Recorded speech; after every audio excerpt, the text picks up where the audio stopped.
Welcome to our deep dive into the world of sleep.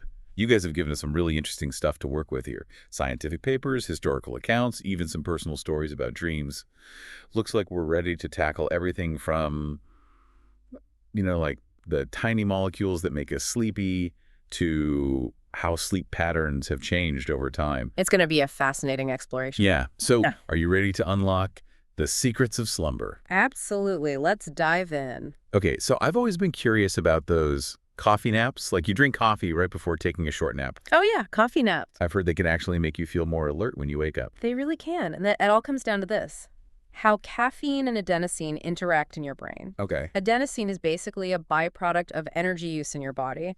So the more energy you expend, the more adenosine builds up. Yeah. And the sleepier you get. It's like a little sleep pressure gauge. Interesting. So adenosine makes us feel tired. Where does caffeine fit into all of this? Well, caffeine's molecular structure is similar enough to adenosine that it can actually bind to the same receptors in your brain.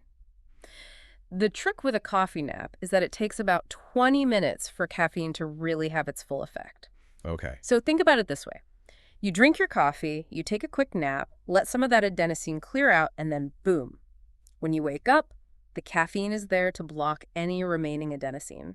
It's like a 1-2 punch for drowsiness. Huh. So it's not just an energy boost from the coffee, it's also about strategically managing those adenosine levels. Exactly. That's really interesting. But how does all this molecular activity, all this stuff, how does it actually affect our brain when we sleep?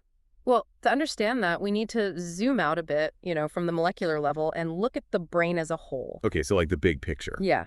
Our brains are constantly buzzing with electrical activity, right? Neurons firing and communicating with each other. It's like this massive network of information constantly flowing. So what happens to all that activity when we sleep? Does our brain just, power down? Not exactly. It's more like certain areas of the brain kind of go offline while others remain active. You can think of it as like two teams battling for control: Team Lex, wakefulness, and Team Chill, sleep. Team Lex and Team Chill. Okay, I like where this is going. Tell me more about these teams. All right, so Team Lex, they're all about keeping us alert, focused, engaged with the world. Its star players are those neurotransmitters like serotonin and dopamine. The ones that boost mood and, make us feel good. Exactly. The feel-good chemicals, motivation.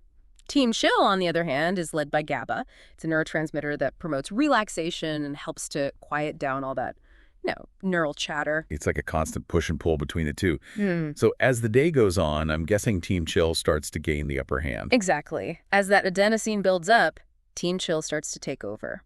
And there's another key player here: our biological clock. That internal timekeeper that regulates our sleep-wake cycle. Right, the biological clock. It always seems to know when it's time to wind down, even if I try to fight it. It's pretty amazing. Our biological clock is actually located in two places in the brain. One is a cluster of neurons right above the optic nerve, which receives light input from our eyes. And the other is the pineal gland, this tiny structure deep within the brain. And the pineal gland is responsible for producing melatonin, right? That's the hormone that makes us sleepy. That's right. As darkness falls, the signal from the optic nerve kind of weakens, prompting the pineal gland to start producing melatonin. This is why we naturally feel sleepy when it gets dark, and we wake up as the sun rises. Oh, it's amazing how light has such a powerful influence on our sleep. I remember reading about blind individuals. They often struggle with sleep because they lack that light input to regulate their biological clocks. Yeah, it's a powerful reminder of just how crucial light is for synchronizing our internal rhythms. Yeah. It's so essential that some animals, like certain lizards, they even have a third eye, a light-sensitive spot on top of their head that helps regulate their sleep cycles. Wow, a third eye. I had no idea. But even with a, perfectly functioning biological clock, we all have different sleep preferences. Some people are morning larks, while others are night owls. Are these just personality quirks, or is there something more to it? That's a great question. I'm definitely a night owl myself. Me too. But I've always wondered, is it just preference, or if it's actually, hardwired into us? It turns out our chronotypes, whether we're a lark, an owl, or somewhere in between, are deeply rooted in our biology. Now, we have a central clock in our brain, right? But each cell in our body also has its own tiny clock, all following this roughly 24-hour cycle. Wait, so every cell has its own clock? I had no idea. It's true. And these cellular clocks, they influence a whole range of bodily processes, from hormone production and digestion to even skin cell activity. This means that eating a pastry at 8 a.m. might have a different effect on your body than eating the same pastry at 8 p.m. because your cellular clocks are in different phases. So our chronotype affects not just when we sleep, but also how our body functions throughout the day. I never thought about it like that. It's a fascinating area of research and highlights the importance of aligning our schedules with our natural rhythms as much as possible. Absolutely. And you're right, our chronotypes tend to shift as we age. Remember how your grandmother always seems to be up before the sun? Like clockwork. I could never figure out how she did it. Well, that's because the midpoint of our sleep cycle, when we're most likely to be in deep sleep, naturally shifts earlier as we age. So while teenagers might be wide awake at midnight, their grandparents are probably sound asleep. That makes so much sense. I've always wondered about the evolutionary purpose of these different chronotypes. Like, did they serve some kind of survival advantage for our ancestors? There's a theory called the sentinel hypothesis. It suggests that having individuals with different sleep-wake preferences could have been beneficial for group survival. Imagine, a group of early humans. If everyone slept at the same time, they'd be vulnerable to predators. Makes sense. Someone always needs to be on watch. Exactly. So those with a night owl chronotype, they might have been like the designated night watchman, ensuring the safety of the group while everyone else slept. It's fascinating to think about how something as basic as our sleep preference could be tied to, the survival of our species. But speaking of how we sleep, did you know that our sleep patterns today are drastically different from how people slept just a few centuries ago? Oh, absolutely. Sleep has gone through some pretty remarkable transformations throughout history. Yeah. It wasn't always about getting a solid 8 hours, was it? Not at all. Just 400 years ago, segmented sleep was the norm. People would sleep in two distinct chunks with a period of wakefulness in between. Wait, so like they go to bed, wake up in the middle of the night, and then go back to sleep? What do they do during that waking period? All sorts of things. They might socialize, read, pray, or even have sex. Wow, really? Yeah, and then they'd go back to sleep for another few hours before starting their day. That's so different from how we sleep today. It really is. Imagine a, say, 15th century Dutch grain merchant. He'd have dinner, go to bed around 8:30 p.m., wake up around midnight for a couple of hours, and then go back to sleep until dawn. That's wild. What caused this shift to our current sleep patterns? It was a bunch of factors, really. The invention of electric lighting played a huge role. Suddenly, people could stay up later, the social scene shifted away from those late-night gatherings.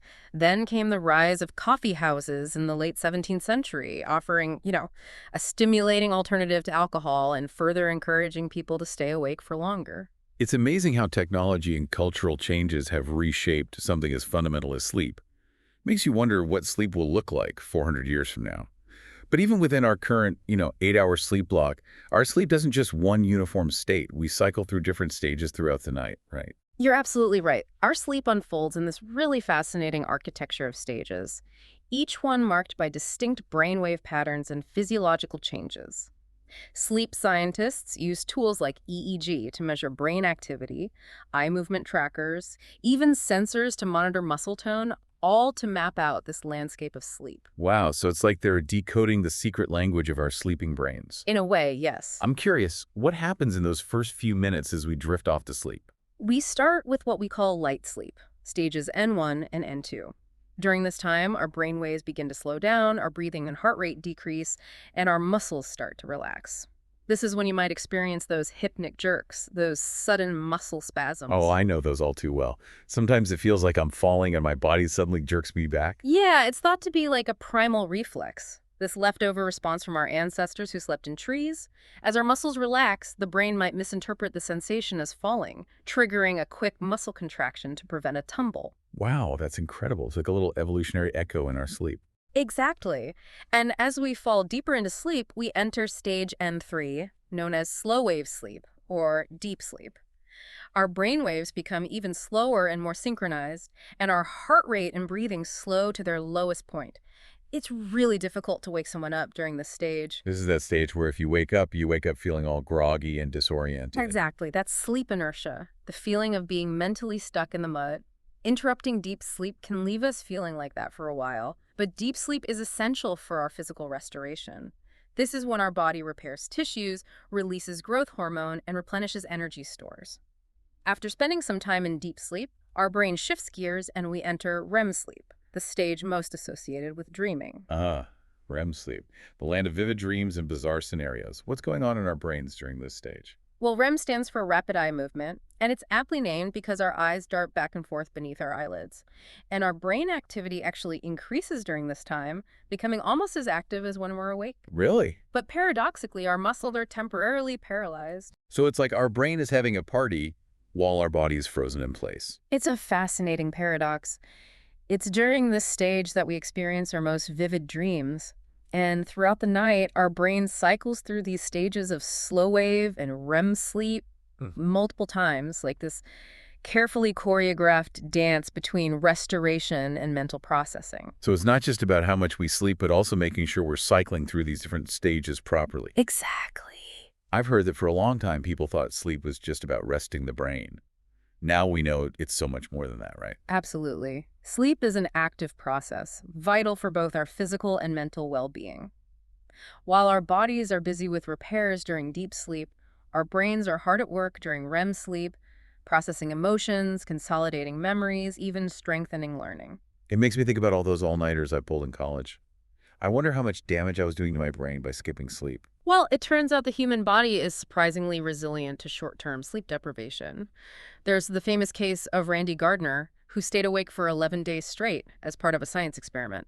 11 days? That's unbelievable. What happened to him?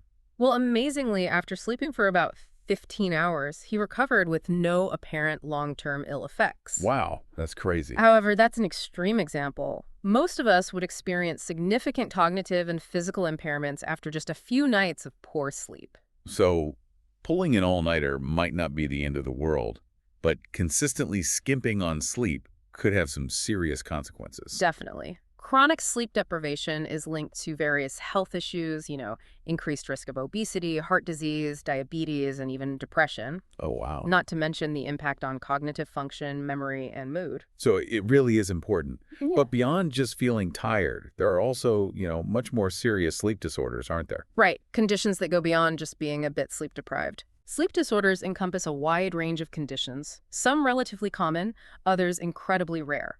One example is what we call microsleep. They're brief, involuntary episodes of sleep that can last for just a few seconds. Wow. Sleep-deprived individuals might experience microsleep without even realizing it. That sounds terrifying. Imagine that happening while driving. It's a very real danger, which highlights the importance of getting enough sleep, especially for tasks that require sustained attention. Another fascinating sleep-related phenomenon is hypnagogia, that transitional state between wakefulness and sleep. Isn't that the state where you experience those, strange hallucinatory images and sensations? Hmm. I remember reading about Salvador Dali, the surrealist painter. He used hypnagogia as inspiration for his art. He did. Dali would intentionally induce this state, holding a key over a metal plate as he drifted off. As his muscles relaxed, the key would clang on the plate, waking him up just as those hypnagogic images were forming. That's brilliant, using the boundary between sleep and wakefulness as a source of creative inspiration. It's pretty amazing. But of course, there are much more serious sleep disorders that can have a profound impact on people's lives. Right. There's insomnia, where people struggle to fall asleep or stay asleep. Restless leg syndrome, characterized by this uncontrollable urge to move the legs.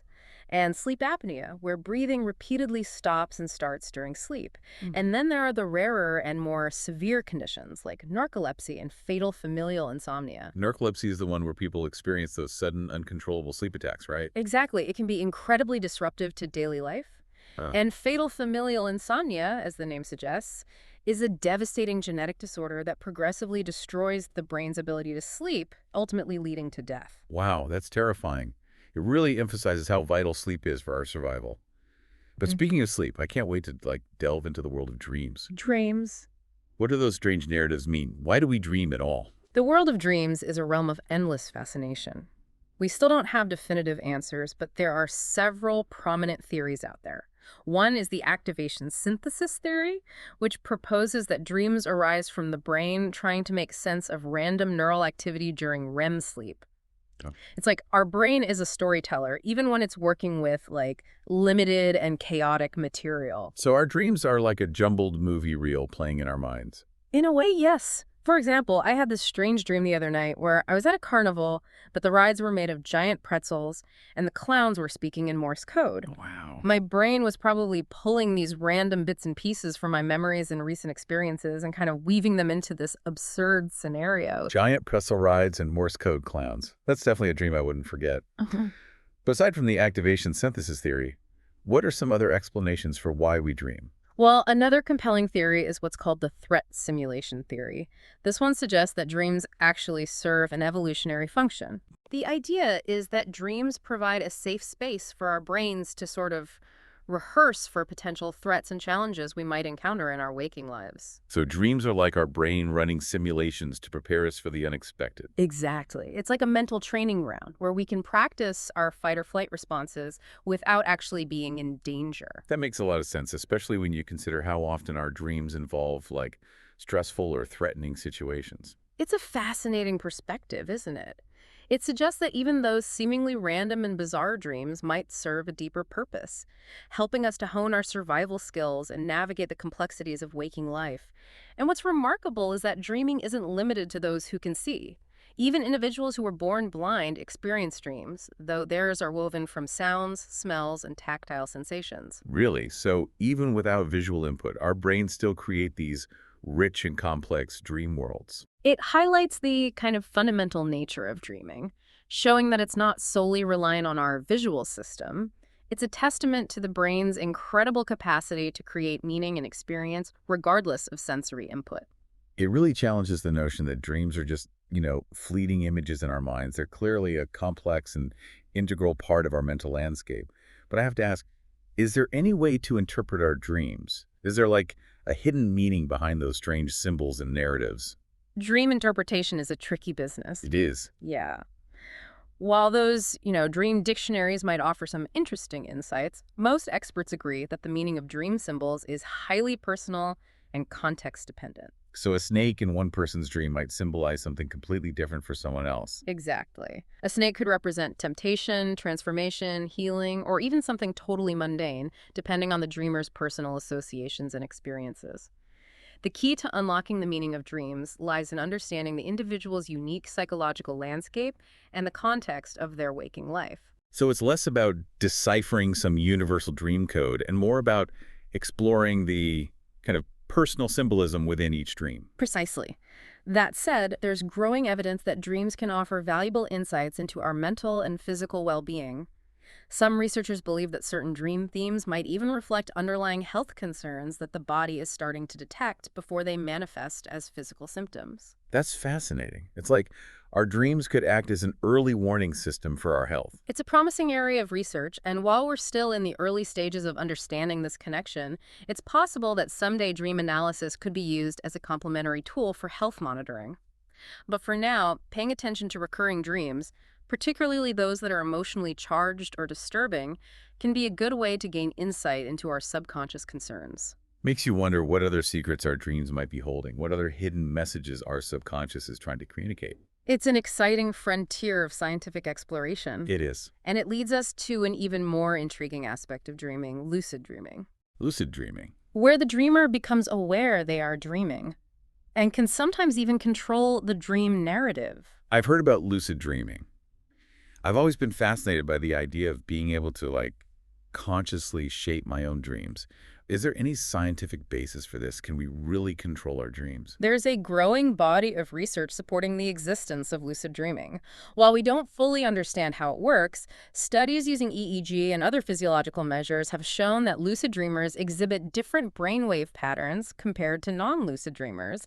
And some researchers have even been able to communicate with lucid dreamers in real time during their dreams, sending them signals like flashing lights or specific sounds that the dreamers could then consciously respond to. Wait, so scientists have actually communicated with people inside their dreams? Yeah. That's incredible. That really is amazing. It's like bridging the gap between the dreaming and waking worlds. Yeah. But are there any techniques for, like, intentionally inducing lucid dreams? There are a few techniques that have shown some promise.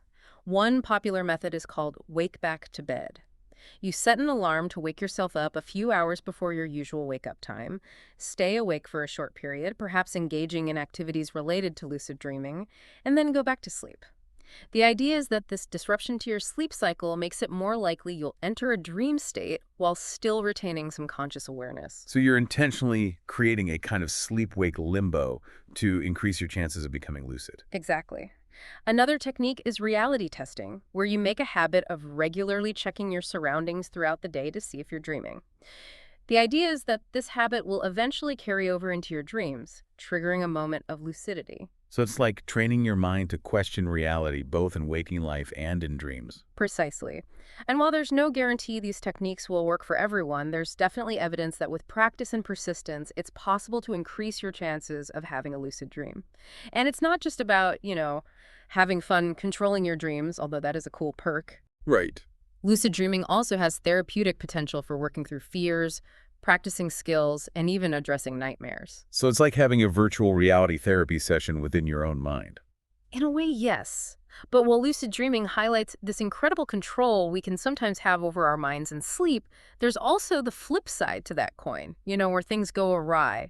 Parasomnias. Parasomnias, those are like the sleep disorders that involve unusual behaviors or experiences during sleep, right? That's right. They cover a wide range of conditions, from relatively harmless things like sleep talking to more complex and potentially dangerous behaviors like sleepwalking. I've always been curious about sleepwalking. Can people really get up and do things while completely asleep? They can. During sleepwalking episodes, individuals might do things like cook, clean, even drive a car, all while being completely unaware of their actions. Oh, wow.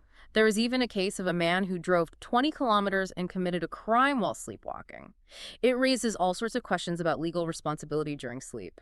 Wow, that's mind-blowing. It's like their body is on autopilot and their conscious mind is completely offline. Exactly. Another intriguing parasomnia is REM sleep behavior disorder, or RBD. Normally, during REM sleep, our muscles are paralyzed, right? This prevents us from acting out our dreams.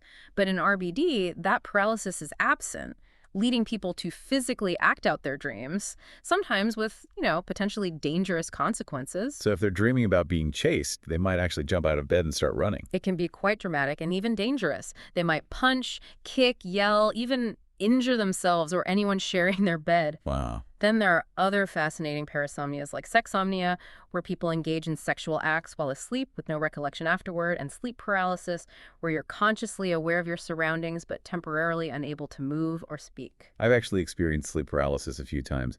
It's the most unsettling feeling, like being trapped in your own body. I remember one time I felt like there was this dark figure in my room, and I couldn't even call out for help. Oh, it can be incredibly frightening. During sleep paralysis, you're essentially conscious, but your body is still in that REM sleep paralysis mode. And often it's accompanied by hallucinations, which really adds to the terror. Definitely adds to the feeling of being, trapped and helpless. It's good to know it's not actually dangerous, but it's definitely an experience I wouldn't want to repeat. I understand. It's a reminder that while sleep is essential for our well-being, it can also be a realm of strange and sometimes unsettling experiences. Speaking of sleep and well-being, let's shift gears now and talk about what we can do to improve our sleep. We've covered so much, like molecules, evolution, sleep disorders, but what are some practical steps we can all take to ensure a good night's rest? I know for a long time I struggled with sleep myself. It wasn't until I started paying attention to my sleep hygiene that things began to improve. Sleep hygiene is so crucial. It's all about creating an environment and routine that promotes good sleep. So what are some key ingredients for good sleep hygiene? First and foremost, create a sleep sanctuary. Make sure your bedroom is dark, quiet, and cool. Invest in blackout curtains to block out any light, and consider using earplugs or a white noise machine to minimize disruptions. Right, because we talked about how even a tiny bit of light can interfere with melatonin production. Exactly. I've found that using a white noise app really helps to drown out any distracting sounds, especially if you live in a noisy environment. Absolutely. And temperature plays a role too. Most sleep experts recommend keeping the bedroom slightly cool, around 65 degrees Fahrenheit, 18 degrees Celsius. It seems to signal to our bodies that it's time to wind down. I've definitely noticed that I sleep better when the room is cool. It's like my body can finally relax and let go of the day's heat. Speaking of relaxation, creating a calming bedtime routine can also make a world of difference.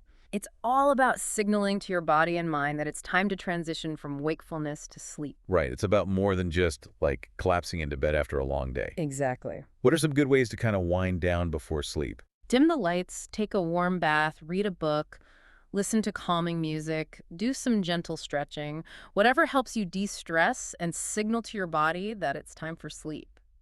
I've started incorporating a meditation practice into my bedtime routine, and it's been a game changer for calming my mind and easing into sleep. That's fantastic. Finding what works for you is key. And don't forget about the little things that can make a big difference. Did you know that wearing socks to bed can actually improve your sleep? Really? Wearing socks, I never would have thought of that. It might sound strange, but studies have shown that warming your feet can help dilate blood vessels, which signals to your brain that it's time to sleep. And conversely, keeping your hands and feet cool during the day can help you feel more alert.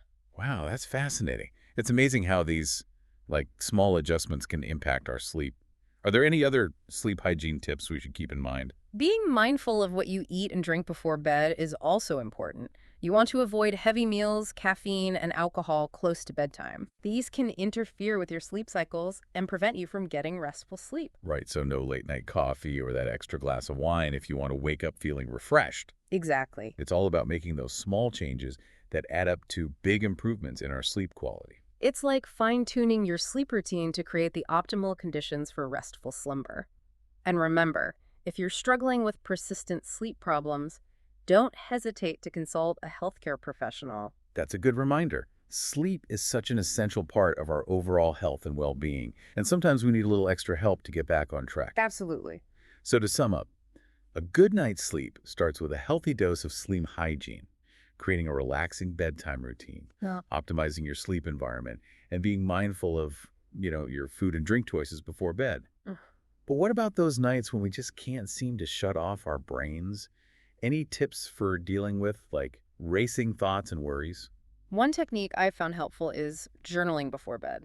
Journaling. Yeah, it's a way to get those thoughts and worries out of your head and onto paper. Oh, okay. Sometimes just the act of writing them down can help reduce their power and make them feel less overwhelming. I love that idea. It's like giving your mind permission to, let go of those thoughts, knowing they're safely captured on paper. Another thing I've tried is progressive muscle relaxation, where you systematically tense and release different muscle groups. It's amazing how much tension we hold on to without even realizing it. That's a great technique. It helps to break the cycle of mental and physical tension that can keep us from falling asleep. And if all else fails, sometimes just accepting those racing thoughts and gently redirecting your attention back to your breath or a calming image can be helpful. So it's like acknowledging those thoughts without getting swept away by them. Exactly. Giving yourself permission to simply observe them without judgment. It's a practice in mindfulness that can be incredibly helpful for managing those sleepless nights. And remember, even if you don't fall asleep immediately, just resting in bed with your eyes closed can be restorative. Your body is still getting a chance to relax and recharge, even if your mind is still active. That's a good reminder. Sometimes we put so much pressure on ourselves to, fall asleep quickly that it just makes things worse. It's about letting go of that pressure and trusting our body's natural ability to rest and restore. But we've talked a lot about the science and practicalities of sleep. What about the more mystical and mysterious side of sleep, like dreams? Oh, yes, dreams. Are there any ways we can tap into our dreams for, creative inspiration or personal growth? That's a fascinating question. Dreams have long been a source of inspiration for artists, writers, even scientists. One technique you might find interesting is what's called dream incubation. It involves focusing your attention on a specific question, problem, or image before you go to sleep, with the intention of having it appear in your dreams. Dream incubation. It's like giving your brain a creative assignment before you drift off to sleep. Exactly. The idea is that by consciously priming our subconscious, we can tap into that creative potential of our dreaming minds. While there's no guarantee it will always work, it's a fascinating practice. It's been used for centuries to spark inspiration and gain new perspectives. It makes you wonder what other hidden treasures we might uncover within our dreams if we approach them with, curiosity and intention. Perhaps we could even learn to harness the power of dreams for, healing, growth, and self-discovery. It's an exciting thought. As we continue to explore the world of sleep and dreams, we're bound to uncover even more fascinating insights into the human mind and its hidden potential. But I think that's a great place to pause for now. We've covered a lot of ground in this first part of our deep dive into the world of sleep. We have. From the intricate dance of molecules and neurons to the grand sweep of evolution and cultural influences, we've journeyed through this fascinating landscape of sleep. We've explored its stages, its disorders, and its mysteries. But we're not done yet. In the next part of our deep dive, we'll delve deeper into the world of dreams, explore the potential of lucid dreaming, and uncover even more practical tips for optimizing our sleep. Stay tuned. There's much more to discover in the realm of slumber and dreams. Welcome back to your deep dive into all things sleep. Last time we explored the science of sleep, from the molecules that make us drowsy to the different stages we cycle through each night. We even touched on some fascinating sleep disorders. This time I'm really excited to kind of delve deeper into the world of dreams. Dreams, such a captivating realm, full of mystery and possibility. They offer us this glimpse into our subconscious, a world where logic and reason often take a backseat to emotions and symbolism and the unexpected. Exactly. We touched on the, activation synthesis theory and the threat simulation theory last time, but I'm curious to know more about the potential of dreams. Can we actually learn and grow from our dreams? Can they offer insights into our waking lives? Absolutely. Dreams can be this powerful tool for self-discovery and personal growth. They can help us process emotions, work through those like unresolved conflicts, even spark creative breakthroughs. Think of them as a nightly therapy session with your own subconscious. That's a great way to think about it. Mhm. But how do we actually tap into that potential? I know I often wake up forgetting my dreams entirely. Is there any way to remember them more vividly? Keeping a dream journal is one of the best ways to kind of improve dream recall. Keep a notepad and pen by your bed, and as soon as you wake up, jot down everything you can remember, even if it's just fragments or fleeting images. And over time, you might find that you recall more and more details. That makes sense. It's like training your mind to pay attention to those fleeting dream images. But once we've, captured those dreams, how do we make sense of them? I know there's no universal dream dictionary, but are there any guidelines for interpreting those, like strange symbols and narratives? The most important thing is to approach your dreams with curiosity and an open mind. You know, Remember, dream interpretation is a highly personal process. What a symbol means to one person might mean something completely different to someone else. Right. Start by asking yourself some key questions. What emotions did you experience in the dream? What were the key symbols that stood out to you? And how might those symbols relate to your current life experiences or concerns? So it's more about making personal connections than trying to, decode some universal dream language. Exactly. It's a process of exploration and discovery. And sometimes those most insightful interpretations come from those, unexpected aha moments. Those sudden connections that bridge the gap between the dream world and our waking reality. It's like those times when a seemingly random dream symbol certainly clicks into place and makes perfect sense in the context of your current life. Precisely. It's those moments of synchronicity that can be truly illuminating. And sometimes just paying attention to recurring dreams can offer some really valuable insights as well. If you find yourself dreaming about the same themes or scenarios over and over again, it could be a sign that there's something your subconscious is trying to process or work through. So those recurring dreams aren't just random occurrences. They might actually be trying to tell us something. Exactly. They might be highlighting unresolved conflicts, fears, or desires that we haven't fully addressed in our waking lives. Paying attention to those recurring themes can be a powerful way to, gain self-awareness and identify those areas where we might need to make some changes or seek support.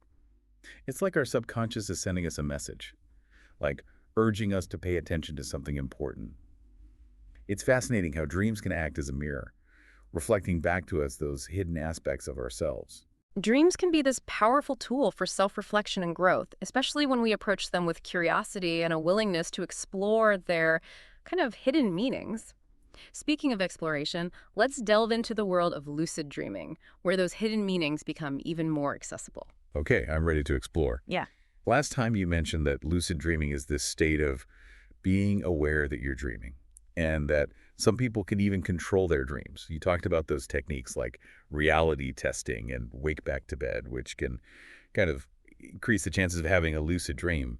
But once you're actually lucid in a dream, what can you do with that awareness? The possibilities are practically endless. Imagine being able to confront your fears, Right. practice skills, even visit, fantastical worlds all within the safe confines of your own mind. It's like having this virtual reality simulator at your disposal. It's almost too good to be true. Uh-huh. What are some practical applications of lucid dreaming? Is there any evidence that it can actually be beneficial in our waking lives? There's growing research suggesting that lucid dreaming can have therapeutic applications. For instance, people who suffer from recurring nightmares can use lucid dreaming to actually confront the source of their fear in a safe, controlled environment. Oh, that's interesting. Yeah, they can even rewrite the script of the nightmare, transforming it from a terrifying experience into something more manageable.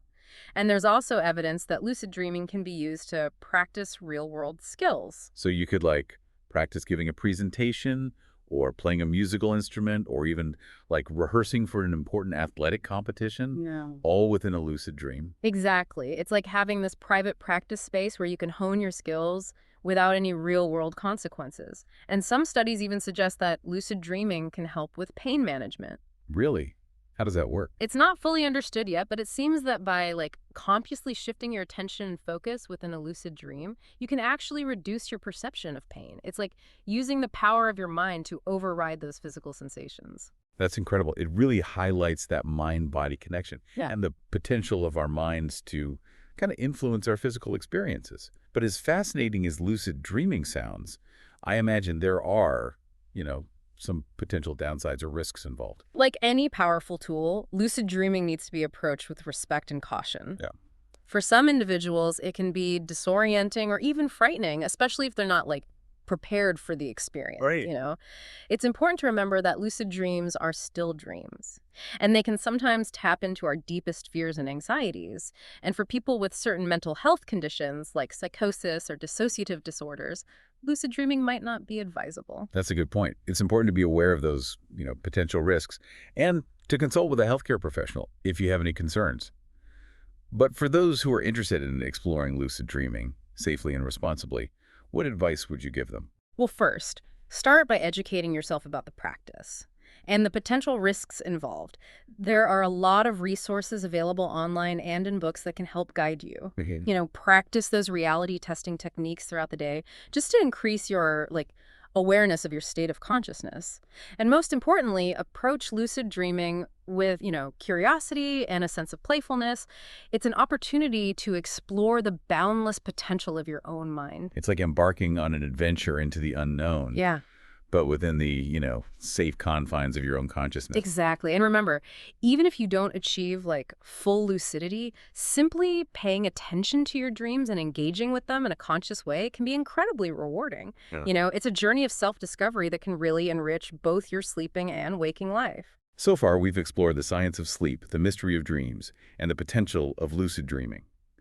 It's amazing how something we do every night can be so complex and multifaceted. But I want to kind of shift gears now and talk about something that's been on my mind lately, the impact of, technology in modern life on our sleep patterns. We've moved so far from that segmented sleep of our ancestors. And it seems like we're constantly bombarded with information and stimulation these days. You've hit on a crucial point. Our modern world, with its, 24/7 connectivity, artificial light, and constant demands on our attention, has undoubtedly had a profound impact on our sleep. We're essentially swimming in a sea of sleep disruptors, and it's taking a toll on our kind of collective well-being. Right. There's this constant pressure to be on all the time, to be connected and productive, even at the expense of our sleep. It's like we've forgotten the importance of, rest and rejuvenation. It's almost as if we've become a society of, sleep-deprived zombies, stumbling through our days fueled by caffeine and willpower.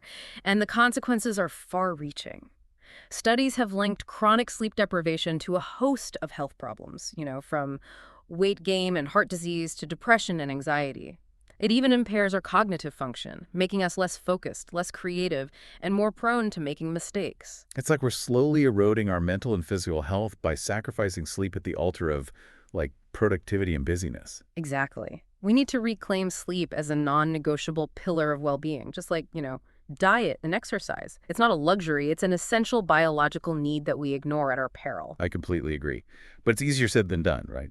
With the demands of work, family, social life, how can we actually prioritize sleep in our busy, modern world? It starts with a shift in mindset. We need to stop, glorifying busyness and sleep deprivation as badges of honor. We need to start recognizing sleep as this fundamental investment in our health and happiness. It's about shifting our priorities, recognizing that when we prioritize sleep, we're actually enhancing our productivity and creativity and our overall well-being. Precisely. It's not about being lazy, it's about being smart. When we're well rested, we're better equipped to handle the challenges of daily life, you know, make sound decisions, connect with others in meaningful ways. So how do we make that shift happen? Where do we even begin? Well, start by setting realistic boundaries around technology use, especially in the hours leading up to bedtime. Create a kind of tech-free zone in your bedroom and resist the urge to scroll through social media or check emails right before sleep. Those blue light emissions from our devices can suppress melatonin production and interfere with our natural sleep rhythms. I've heard about like blue light blocking glasses. Do those actually work? Yeah, they can be helpful for some people, especially those who spend a lot of time in front of screens in the evening.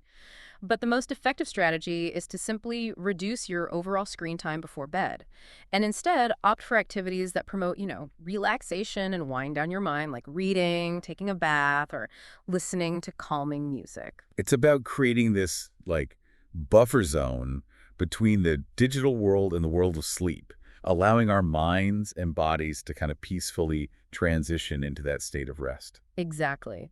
And consider establishing a regular sleep schedule, even on weekends. Oh, right. This helps to regulate your body's natural sleep-wake cycle, making it easier to fall asleep and wake up feeling refreshed. I know that can be tough, especially, with the temptation to stay up late on weekends and sleep in.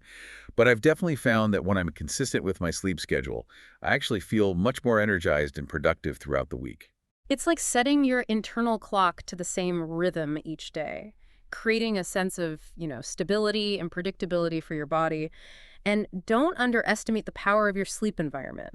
We talked about darkness, quiet, and coolness, but the comfort of your bed and bedding can also play a really significant role. I recently invested in a new mattress and pillows, and it's made a huge difference in my sleep quality. Hmm. It's amazing how much those like seemingly small things can impact our rest. Absolutely. Creating a cozy and inviting sleep sanctuary can send these powerful signals to your body and mind that it's time to relax and drift off into slumber. And speaking of drifting off, let's talk about some strategies for calming those, like racing thoughts that can keep us awake at night. Oh yes, I know that feeling all too well. Yeah. Tossing and turning, unable to kind of quiet those mental chatterboxes. It's a common experience, especially in our busy modern world. One helpful technique is to, practice a relaxation technique like deep breathing or progressive muscle relaxation before bed. Oh, good. These techniques can help to calm your nervous system and ease you into a state of relaxation.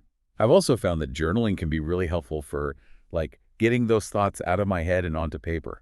It's like giving them a place to land so they don't keep, swirling around in my mind. That's a great strategy. It's about creating a sense of closure and release. Mhm. And if those thoughts persist, try not to engage with them, Simply acknowledge them and gently redirect your attention back to your breath or a calming image.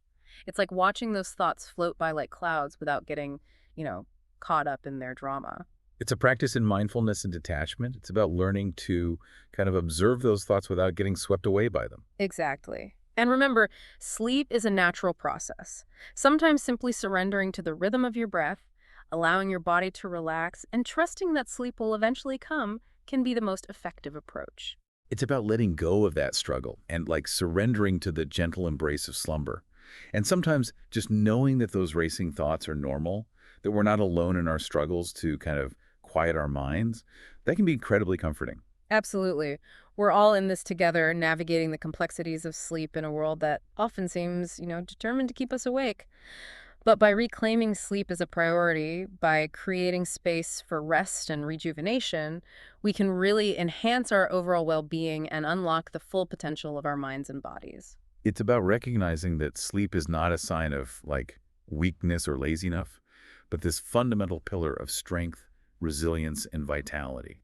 Exactly. It's an investment in ourselves, our health, our happiness, and our ability to thrive in a world that often feels, relentless in its demands. Yeah, it really is about, shifting our perspective and recognizing the value of rest. Right, exactly. It's like we're rediscovering this ancient wisdom, Yeah. recognizing that sleep is not a luxury, but an essential part of a fulfilling and meaningful life.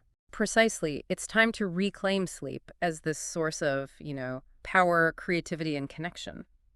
As we've been talking about all this, sleep and dreams, I keep coming back to this idea that sleep is a journey. It's like this nightly voyage into the depths of our own consciousness. Oh, that's a beautiful analogy. Each night we embark on this, inward journey, exploring those landscapes of our memories, emotions, and imagination. And sometimes those journeys take us to unexpected places, Mm. fantastical worlds, strange encounters, and even those unsettling nightmares that can linger long after we wake up. But even those unsettling experiences, they can offer us some valuable insights as well. They can help us to kind of confront our fears, process difficult emotions, and ultimately gain a deeper understanding of ourselves. It's like those challenging hikes, that push us to our limits, but ultimately reward us with those breathtaking views and a profound sense of accomplishment. Exactly. And like any journey, sleep is best approached with, a sense of curiosity and a willingness to embrace the unexpected. It's a chance to let go of the control we strive for in our waking lives and just surrender to the mystery and wonder of our own subconscious. It's a reminder that sometimes the most profound discoveries happen when we let go of our, need to know and simply allow ourselves to be guided by the wisdom of our inner world. And who knows what treasures we might uncover along the way, right? Creative breakthroughs, emotional healing, even a deeper connection to our intuition and, our sense of purpose. It's like we're explorers venturing into this uncharted territory each night, mapping those hidden landscapes of our own minds. And with each journey, we return a little wiser, a little more connected to ourselves, and a little more prepared to navigate those complexities of, waking life. So, as we conclude our deep dive into the world of sleep, I'm left with this profound sense of gratitude for this, like essential gift, a nightly opportunity to rest, restore, and reconnect with, the deepest parts of ourselves. And perhaps even catch a glimpse into those, infinite possibilities that lie beyond the realm of our waking awareness. I think that's a beautiful way to wrap up our exploration. Mhm. Thank you for, sharing your insights and expertise on this fascinating subject. It's been a truly enlightening journey. The pleasure was all mine. May your future nights be filled with restful slumber and dreams that inspire and delight. Sweet dreams.